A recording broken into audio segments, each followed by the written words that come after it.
So when I was 15, there was another boy on my high school team, and he started going to church. So he started taking me to his church.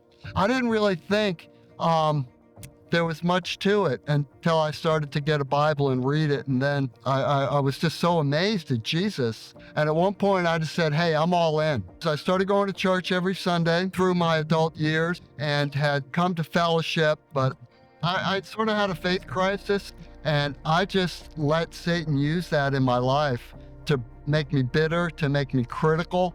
And that lasted like 12 years. There was a service at Fellowship, and they were preaching on Acts, the book of Acts, in Acts 6. And they had everyone come forward at the end of that and for prayer. And I said, well, no one's coming forward, so it's free. So I'm going to go forward. And so I went forward and asked for prayer. And I wasn't really prepared for how God would answer that question, but I just felt the Lord saying, it's time to step up. You know, you were made for more than this. When my wife and I were leaving church, I'd look over at this beautiful soccer field, and I said to her, honey, who owns that field? And she said, well, Fellowship owns it. And I said, well, we should have a soccer ministry. And I don't think she really understood that I would lead it. I don't think I understood that I would lead it.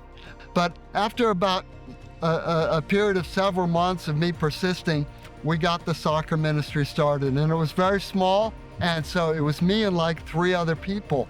And we would have soccer games out here that there'd be 4 people.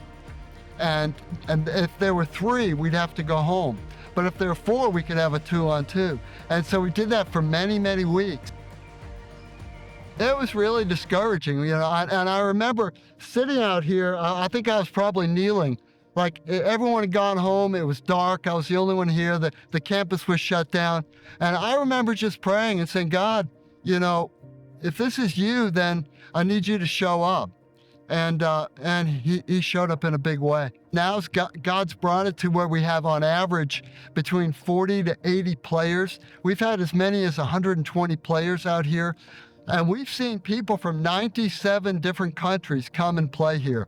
And you know, these are Muslims, these are Hindus, these are Buddhists, these are of the Sikh religion.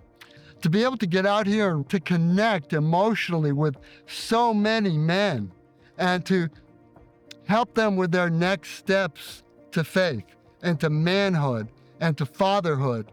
And I just pray to God and I praise God, thanking him for what a privilege it is to have an impact on these men's lives.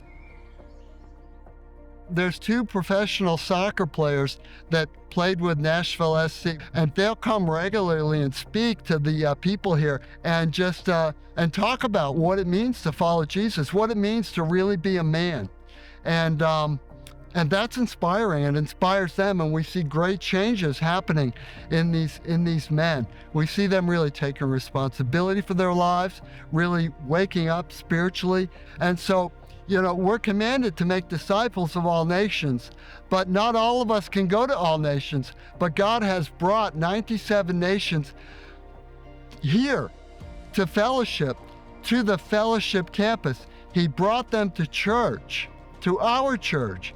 And so I didn't like sitting on the bench as a high school soccer player and watching the other kids play.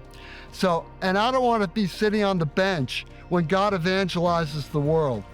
I know he's going to do it. I know he's going to be victorious, but I want to be off the bench and on the field doing the job that God is going to be doing. And I know there's going to be a great victory. I know there's going to be a great victory party, you know, the feast of the Lamb.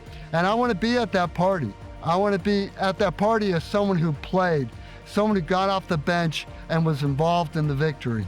The way I would encourage men is just try to whisper the prayer, God, here am I, send me.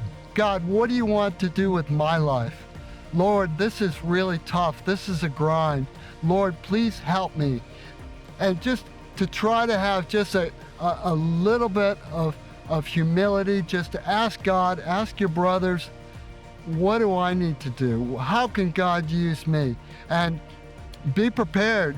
Your hair is going to blow back. and you're going to be dropped into nonstop action because the Spirit moves. And God will use you to do amazing things, really exciting things, really adventuresome things, things that will really inspire your family and your neighbors and your spouse and those around you who really look to you for leadership and inspiration, and God will do an incredible work in your life.